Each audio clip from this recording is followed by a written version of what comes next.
Littérature sans frontières, Catherine Fruchon-Toussaint. Elle s'appelle Johanna Gustafsson. Ses romans se passent en Suède, ses personnages sont suédois et pourtant elle est totalement française. Mais son amour du pays et de son mari ont fait d'elle une écrivaine de polar scandinave, à l'image de son nouveau livre L'île de Yule, qui se déroule près de chez elle, à Stockholm. Littérature sans frontières, Catherine Fruchon-Toussaint. Demain, à partir de 13h30 TU. RFI. RFI et France 24 présentent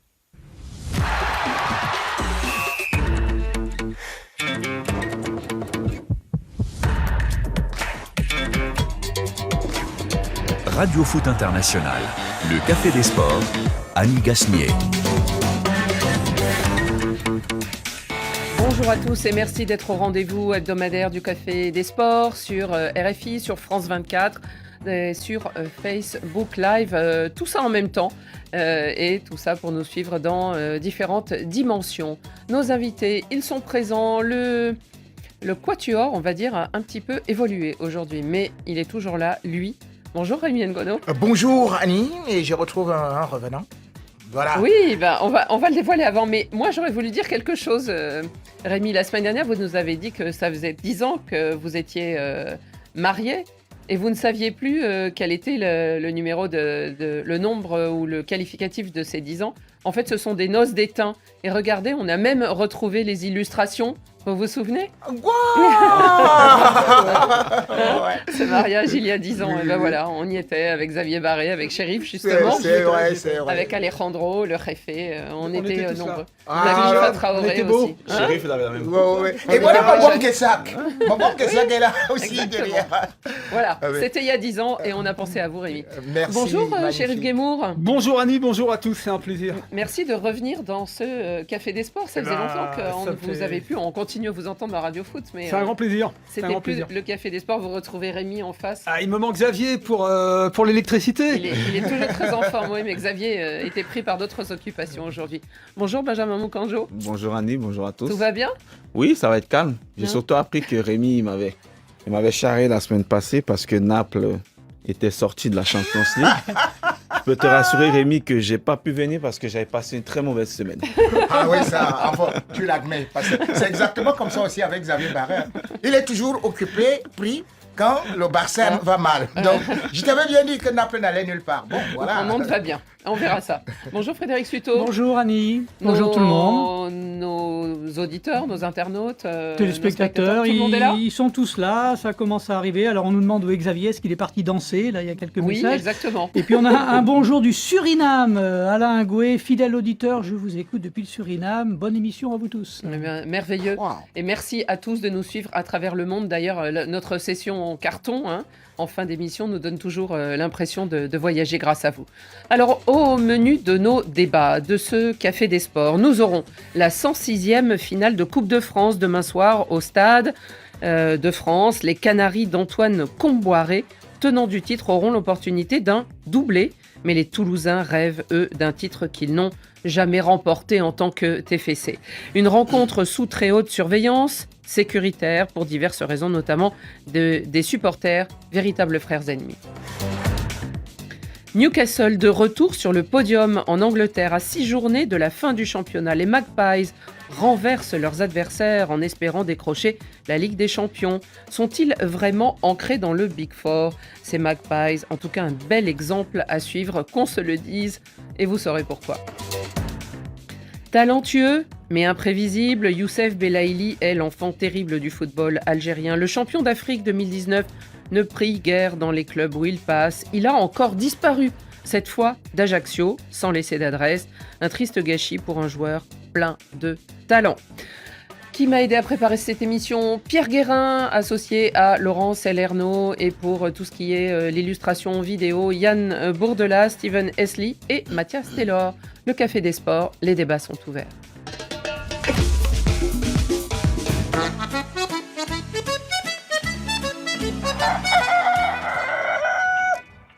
C'est donc la finale de la Coupe de France, prélude à la fin de saison chaque année. Cette Coupe de France, star de la soirée au Stade de France, cet énorme trophée argenté terminera dans les mains ou du capitaine des Nantais, il s'agit du gardien Alban Lafont, ou bien dans celle du capitaine de Toulouse, Brecht de Jaeger, si je ne me trompe pas, De le Jaeger. capitaine de Jaeger, le capitaine des Violettes, donc de ce Toulouse Football Club. Une affiche inédite que cette rencontre au sommet entre un club historique du championnat de France et qui l'a déjà gagné plusieurs fois, cette Coupe de France. Et puis, il y a en face une équipe qui, elle, a été promue cette saison, qui monte et qui descend et qui est souvent plus connue pour les résultats de rugby que de football. Les Canaries tenants du titre sont-ils les vrais favoris de cette épreuve? Alors, à tous, je voudrais signaler ce livre, cet excellent livre, et c'est pour ça que je vais lui poser la première question à Chérif Guémour, parce que Chérif Guémour a écrit ce livre pour le centenaire de la Coupe de France, c'était donc en 2017. Et il y a un Nantais sur la couverture, hein. Il s'agit d'Henri Michel, capitaine 79. de la grande équipe de C'était la Nantes. première. pour La Nantes, première, hein, ouais. tout à fait. Chérif Guémour, est-ce que le fait qu'ils aient gagné l'année dernière leur donne peut-être un supplément d'expérience et d'âme à ces Canaries ou pas? Absolument, tout à fait. Alors, c'est intéressant, c'est que historiquement, le Football Club de Nantes, c'est plutôt une équipe de championnat qui, pendant longtemps, a gagné souvent le championnat. Et avec l'histoire, finalement, c'est devenu une vraie équipe de coupe. Ils l'ont gagné l'année dernière. Et il y a un début de mystique qui s'est prolongé cette saison, parce qu'ils sont pas très bons en championnat. Ils sont un peu en difficulté. Mais ça c'est en Europa League, contre la Juventus, ils font un très bon parcours. Et ça ranime un peu la flamme des supporters. On va en parler aussi, je suppose. Donc, il y a un début de mystique pour cette coupe et ils la veulent. Je ne sais pas si c'est le public qui la veut le plus ou c'est l'équipe, mais a Oui. priori, il y a une grosse dynamique de vouloir faire le doublé. Oui, faire le doublé, et c'est difficile et compliqué de faire le doublé dans cette compétition, hein. Absolument, Le absolument. Paris Saint-Germain l'a fait ces dernières années. Pour ce qui est de cette rencontre sur le plan sportif, Benjamin Mokanjo, à qui l'avantage selon vous? Peut-être au vu des effectifs, on sait qu'il y a un joueur qui brille du côté de Nantes, c'est Ludovic Blas. Il n'est pas le seul, mais c'est vrai que c'est un peu la tête de pont de cette équipe qui, par ailleurs, a tant de difficultés au quotidien dans le championnat. Après, si justement on se fie au championnat, on va dire avantage à Toulouse, parce que Toulouse marche mieux en championnat. Mais maintenant, il y Ils a sont quand un petit même. peu devant, ils ont 9 points d'avance. Oui, bah, je pense qu'ils sont sauvés déjà. Oui. Ils ont 41 Pratiquement. points ou 42. Pour moi, je pense qu'ils sont pratiquement sauvés pour la saison prochaine. Mais je crois que maintenant, il y a aussi un facteur qu'il faut souligner, c'est l'expérience. On a dit tout à l'heure, Nantes l'a déjà gagné. Nantes, dans son effectif, a des joueurs d'expérience. Il y en a qui l'ont gagné aussi. Et je pense que ce côté-là va énormément jouer parce que pour avoir joué une finale aussi dans ma vie, je sais ce que c'est, hein, quand c'est la première. Il y a énormément de pression. On a envie de prendre le trophée, repartir à la maison. Et j'ai peur que cette pression-là tétanise un peu les Toulousains. Après, ils ont un super entraîneur que j'ai connu, que je connais, que j'ai eu aussi comme entraîneur. Je sais Philippe que, Montagnier. oui, qui est un très très bon entraîneur. Il sait le discours qu'il va tenir va être important, mais maintenant, ça va être ressenti des joueurs.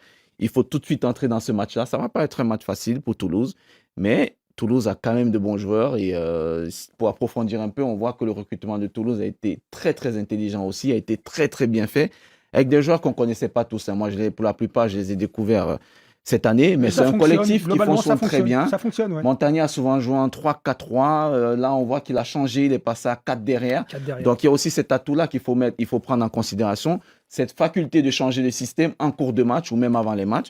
Mais oui, je pense que avantage quand même en Nantes de par son expérience. Rémi. Je ne peux pas dire avantage à Nantes. Parce que j'ai vu le dernier match de Nantes Oui, contre quand même un relégable, 3. Ouais.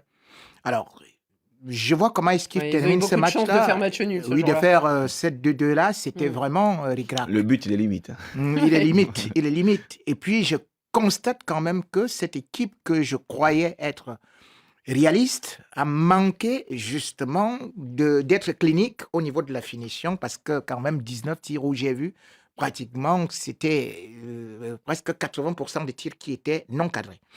Alors aujourd'hui, quand je vois cette équipe de Nantes, moi je me dis, oui, vous pouvez dire qu'elle a fait un bon parcours en Europa League, se faire éliminer 3-0 aussi, enfin, par la Juve qui n'est pas aussi une superbe équipe que ça.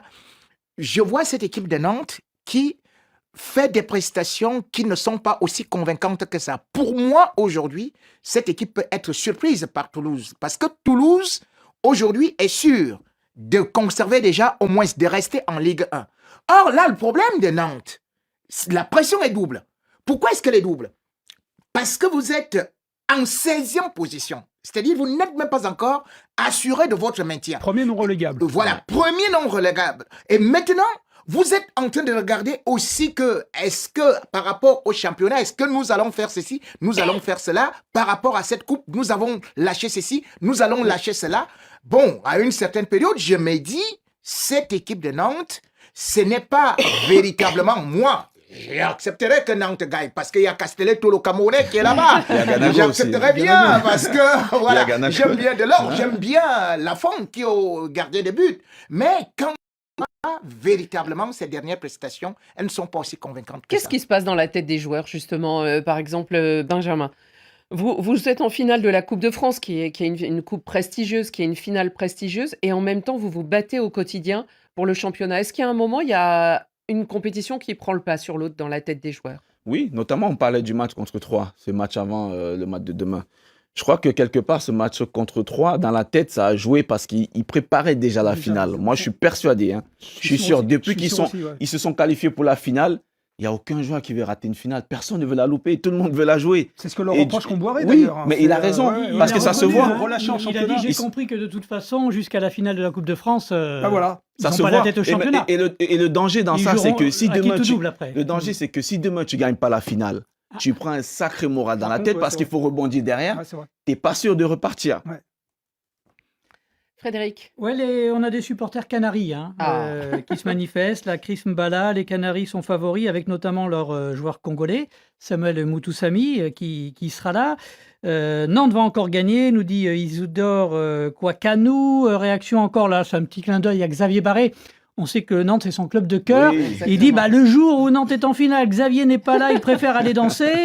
C'est bon signe pour Toulouse. Maxime, encore, le FC Nantes est favori, mais moi, je préfère voir Toulouse gagner cette coupe. Donc, je suis le chat noir. Le chat noir. Avec un livre et Henri Michel qui soulève la coupe pour Nantes, un peu. Hein. Oui, parce qu'aujourd'hui, quand tu regardes l'équipe de Nantes, honnêtement, Nantes, ça nous faisait rêver. Et moi, j'ai bien peur que cela puisse arriver, ce qui justement était déjà arrivé en 2001, vous vous souvenez quand même. C'est-à-dire que Nantes brillait également comme ça, il venait d'ailleurs de gagner en 2007.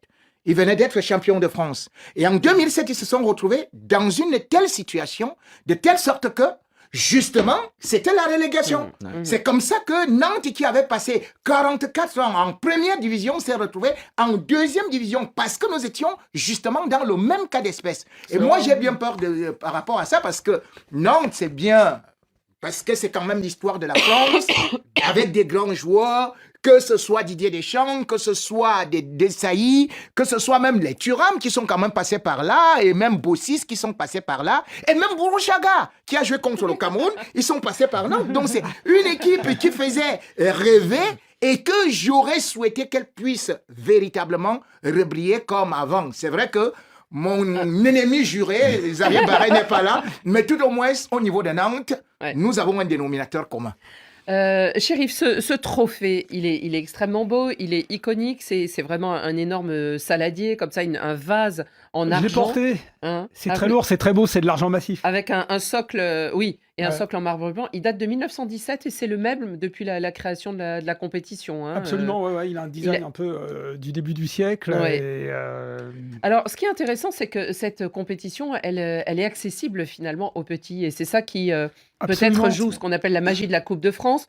On sait que les petits, et ça se joue, il faut bien le dire, sur un seul tour, ces matchs. Il n'y a pas d'aller et de retour et c'est sur la pelouse, souvent quand c'est des petits, on va jouer chez les petits. Les gros ne rentrent en lice qu'en 32e de finale, mais aussi sur des matchs uniques. Et on a vu cette saison, par exemple, Marseille se faire piéger par Annecy. Justement, c'est ça la magie de la Coupe. Rappelez-vous, depuis 10 ans, les coupes nationales, que ce soit la Coupe de la Ligue ou la Coupe de France, d'ailleurs la Coupe de la Ligue a disparu, donc plus grand prestige pour la Coupe de France. Rappelez-vous, ces 10 dernières saisons, le championnat, la Coupe de la Ligue et la Coupe de la France, c'était préempté par le PSG. Donc, il n'y avait plus de trop d'intérêt, parce qu'en plus, il a gagné souvent. Et cette année, le PSG a sauté. Après, on s'est dit, ce sera peut-être Marseille. Marseille a sauté, on s'est dit, bah, ce Lyon. sera peut-être Lyon. Ouais, Lyon, et on se retrouve avec les équipes les plus valeureuses. Alors, bon, des fois, il y a eu des matchs Ça fait plus ou 2 moins ans qu'on n'a faciles. pas le PSG en finale et ça fait Voilà. du bien quelque part. Hein, Et ben de- du de coup, voir c'est un peu d'autres la... équipes. Voilà, donc on se retrouve avec ces équipes, mais il y a toujours un immense mérite, c'est d'arriver à une finale d'une compétition. Même quand c'est facile, même quand on joue un club de national, de CFA, il y a tellement Facile, d'équipes c'est jamais prestigieuses facile, hein. qui se font piéger. Donc, gloire à Toulouse et à Nantes. On va pas enterrer Toulouse quand même non plus, comme l'a dit Non, Benjamin. non, pas du tout. C'est l'équipe qui a une cohésion. Et très régulière, surtout. Voilà, Mm. très régulière. Ceux qui ne connaissent pas, ils vont être étonnés parce que c'est une équipe qui sait faire du jeu, qui sait se montrer dangereuse, qui a des temps forts. On espère qu'on n'aura pas la finale qui nous a un peu frustrés l'année dernière. Voilà, Contre on Nice, s'attend à une belle et ça finale. s'était terminé sur 1-0. Ouais, Alors on voit un peu des frustrant. photos derrière nous, pour ceux qui nous regardent, de cette ville justement, Nantes. Nantes qui s'est enflammée, parce que Nantes c'est une grande ville de football, qui a connu ses heures de gloire, vous les rappeliez Rémi, mais c'était surtout dans la fin des années 70, début des années 80, quand il y avait cette opposition avec Saint-Étienne à l'époque, c'était le Nantes et le Saint-Étienne. Mais quand on voit que cette compétition finalement, comme le championnat est un peu toujours attribué au Paris Saint-Germain, et à raison, Benjamin, ça donne un supplément d'âme aux équipes et aux joueurs, quel que soit leur niveau, en se disant peut-être qu'au moins on a un trophée cette saison. Ben, c'est bien que ce soit partagé quand même, hein, parce que dès lors vous avez une équipe qui rafle tout sur son passage, c'est très compliqué. Mais le fait que le Paris Saint-Germain, notamment cette année, voire même un peu l'année dernière, se fait battre par d'autres équipes, ben, bien sûr que ça crée dans d'autres clubs cette envie d'aller jusqu'au bout. Donc de dire que le Paris Saint-Germain n'est pas imbattable. Le Paris Saint-Germain, tout le monde peut jouer contre le PSG et gagner. Et c'est ce qui est arrivé cette année, c'est bien. Au moins la Coupe de France, elle va tourner. Peut-être que demain, elle sera Lens à Lens ou même dans d'autres clubs. Bon, il y a Rennes aussi qui a gagné, ils l'ont connu. Donc, je trouve que c'est intéressant. Au moins, ça donne de l'espoir aux petits clubs, entre guillemets, de pouvoir rêver. Non, juste pour ajouter, mais on voit les images avec les vainqueurs là, qui soulèvent le trophée. Il y a ce moment magique, c'est une soirée, un match, et on soulève la coupe. Enfin, vous avez connu ça avec la CAN, Benjamin. C'est irremplaçable comme émotion. Hein. Non, mais ça se remplace pas, ça. Ça se remplace pas parce que, de toute façon, peut-être que c'est la seule coupe que vous gagnerez de votre carrière. Bon, moi, c'est la seule que j'allais gagner et j'ai gagné la meilleure. Hein. Je ne changerais pour rien, même si c'était une Champions League, je n'aurais pas changé. Mais après, les niveaux sont quand même différents. Là, on parle de la Coupe de France. C'est un trophée que tu gagnes avec ton club. C'est différent d'un trophée que tu gagnes avec ta sélection. Mais ça reste quand même valeureux. Ça reste toujours au mérite, au méritant. Et je trouve que c'est fort. Après, on ne dit pas quelque chose quand même par rapport à Toulouse. Je pense qu'il faut le dire. C'est que si Toulouse gagne demain, attention, ils ne sont pas sûrs de participer à l'Europa Ah oui, à Oui. l'Europa League. Oui, encore que, Benjamin, on se posera la question, parce que c'est une histoire de propriétaires. Exactement, Ils n'ont pas le droit avec d'engager avec deux l'AC clubs. Milan, effectivement. Et eux, qui ont c'est les l'AC mêmes Milan. Mais on propriétaires. se souvient du Salzbourg. groupe Salzbourg, ouais. Salzbourg, Ouais. qui faisait la compétition alors que Leipzig la faisait aussi. En plus, peut-être qu'en étant en Ligue Conférence et en Ligue... on sait que Non, les bah, instances du football européen... Aujourd'hui, si vous trouvent des gagnez arrangements. la Coupe de France, normalement, c'est pas la Ligue Conférence. Europa League. C'est l'Europa League. Oui. Donc, vous êtes Mm. susceptible de vous rencontrer. Oui, effectivement. Et bon, après, ça dépend si l'AC changer les Milan, si l'AC Milan On peut changer les statuts. termine en Oui, Champions changer les League. statuts. oui. Remonte On peut en changer les classement. statuts en 15 jours. Rémi, en plus, il y a les belles histoires, ça peut être aussi celle de Rennes, non? On se souvient, Rennes qui réussit à gagner la Coupe de France contre le Paris Saint-Germain. Parce que encore quand le Paris Saint-Germain est éliminé en route, notamment par Marseille cette saison et tout, mais il y a eu des moments aussi très forts dans ces finales.